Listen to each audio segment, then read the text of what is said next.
Okay, so good morning, everybody, and welcome to our first session here. And I'm really very happy to share KuppingerCole's idea of having one or more fabrics to organize and to structure your cybersecurity.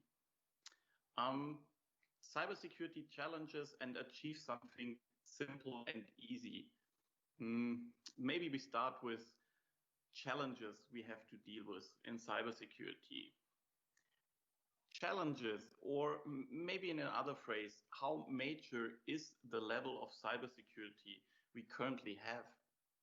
Honestly, I love this slide with big numbers on it, especially with a keynote early in the morning. Maybe it helps to wake some people up and giving more attention.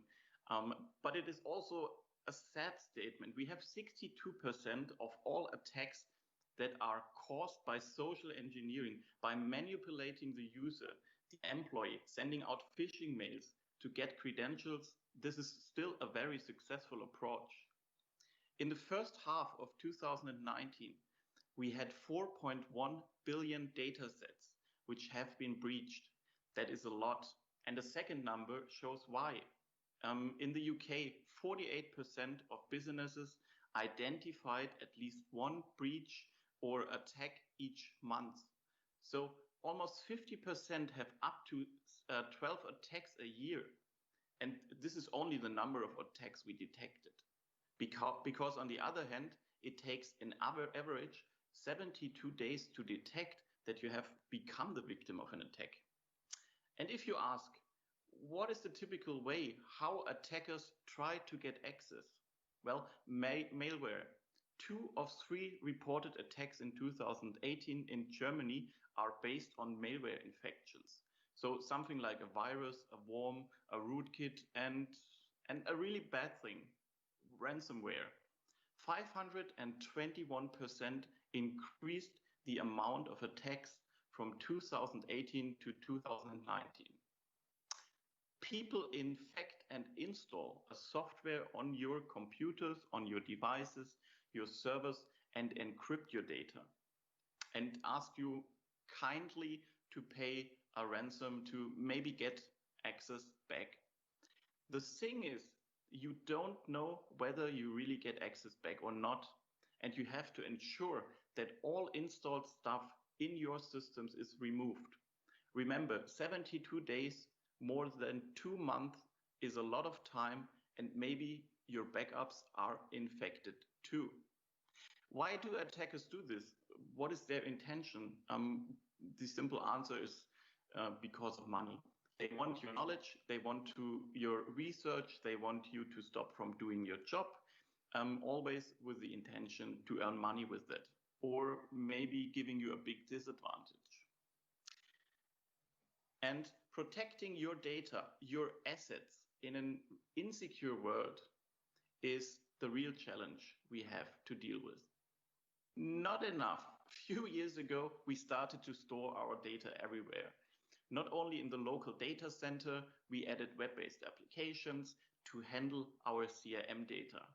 Cloud has become the new normal, and we store data everywhere around the world in services we trust or we have to trust. The mobile workforce, especially this year, when most of us started to work from home, we have new challenges. We have devices we don't know that users use to access critical data. Maybe in the worst case, they start to download something on their insecure device. We started to use platforms like Teams, like Slack, or any other collaboration platform to be able to work together from everywhere. So to have something like this event here, but how can we control our data here?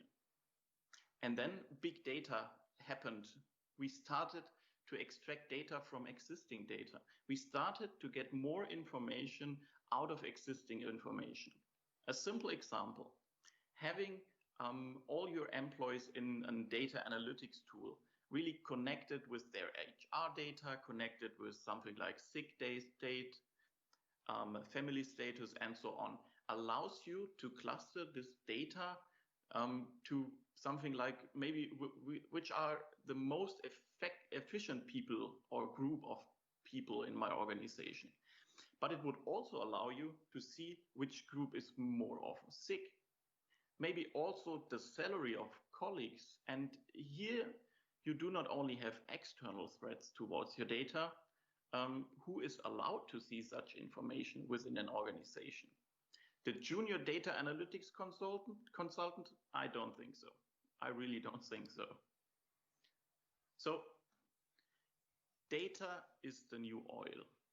A well-known phrase, especially when you think back about 4.1 billion data records breached.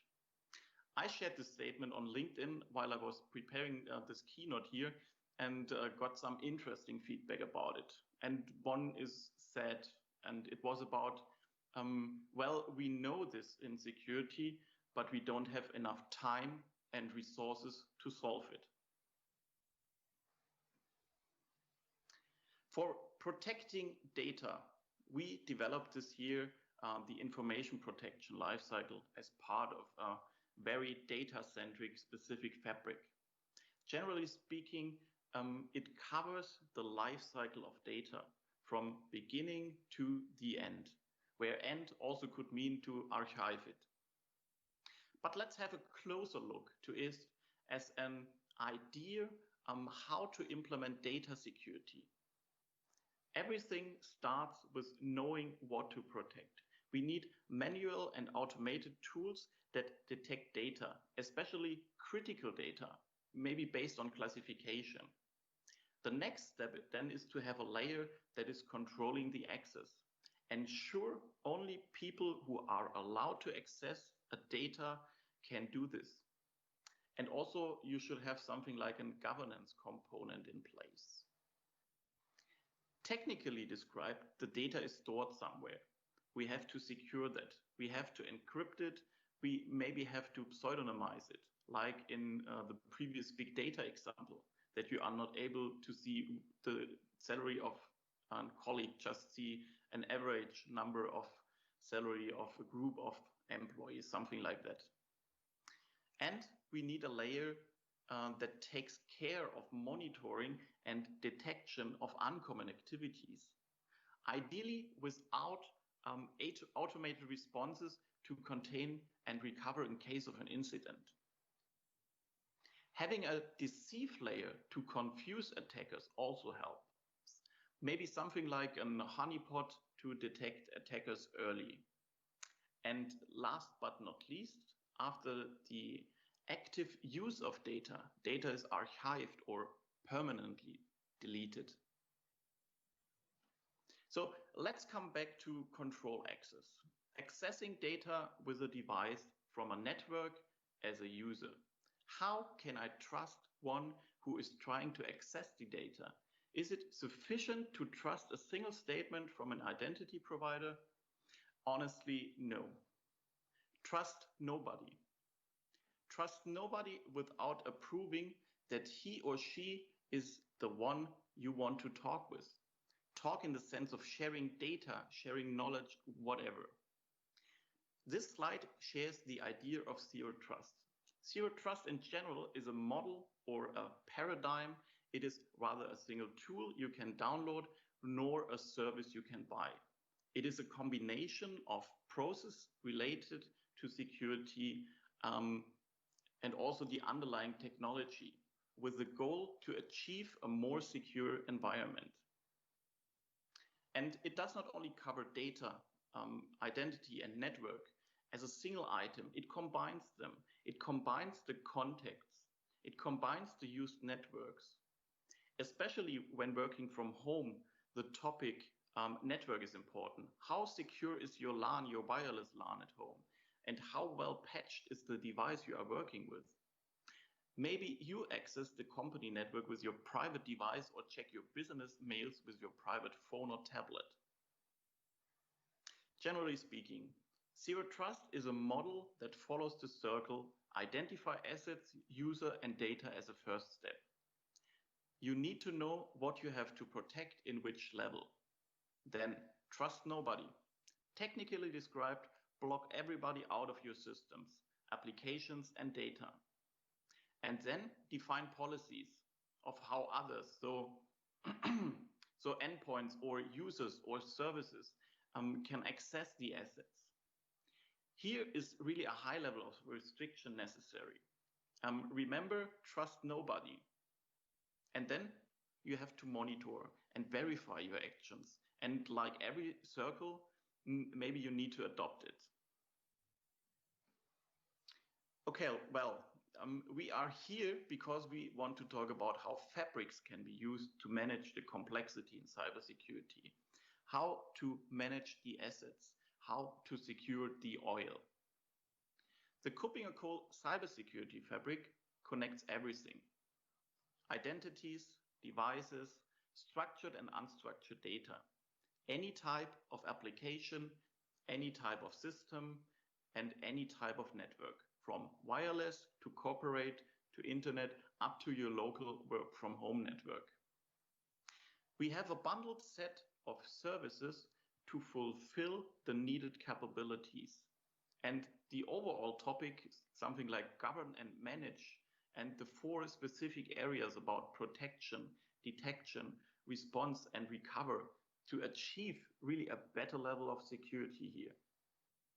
This structure gives you the flexibility to handle things in a really central but also loose coupled approach, with the option to extend with new capabilities and integrate existing tools too. Because usually you do not start with a greenfield approach. There is something out there in the wild zoo of your cybersecurity tools.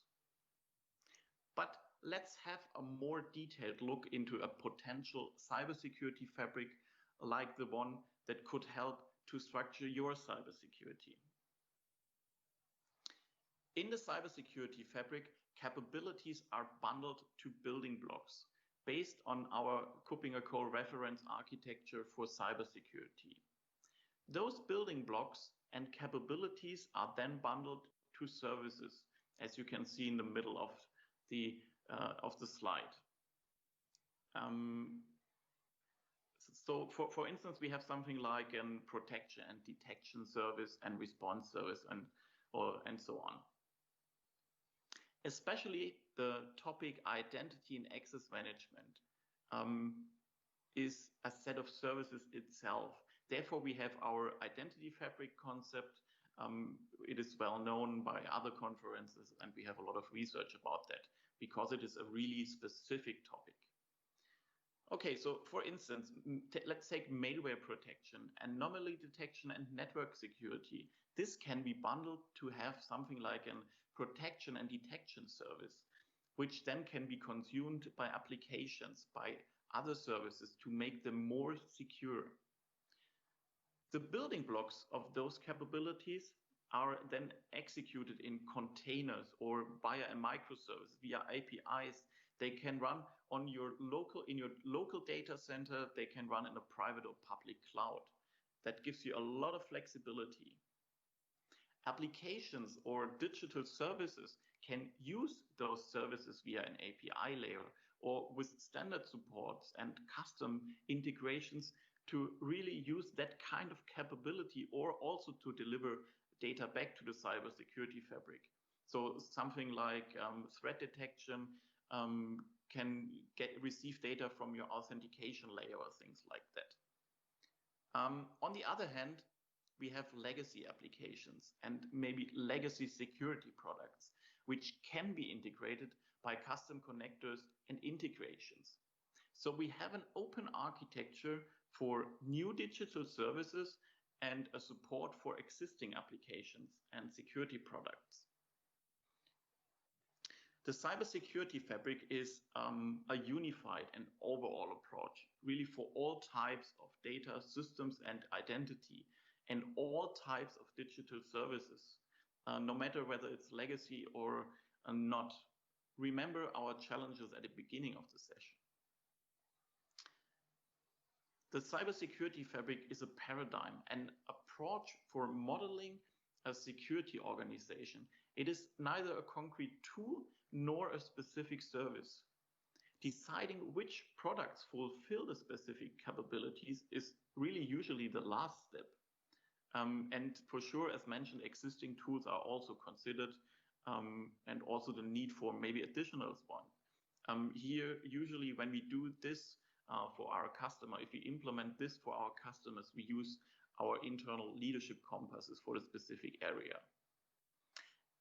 And at all, it is flexible because it builds on APIs, it builds on microservices, and therefore it is scalable, flexible, and things can be changed and extended or replaced to really meet future requirements.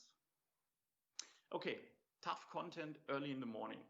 So I would like to give you some ideas of how to start with fabrics and go in the direction of zero trust to secure your data and to secure the barrels of oil. Let's start with things you can do right now. First, a simple thing which minimizes the risk of social engineering and phishing enable multi-factor authentication. Maybe for everything, at least for the important things.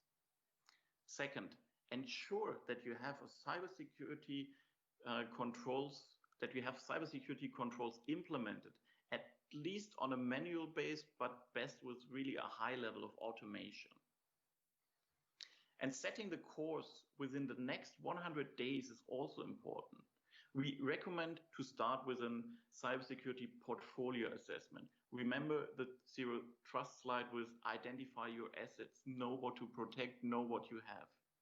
And then in the next step, define a strategy towards zero trust, towards how to manage devices, users, data, networks, and accesses in a potentially insecure environment. Invest into data governance for structured and unstructured data.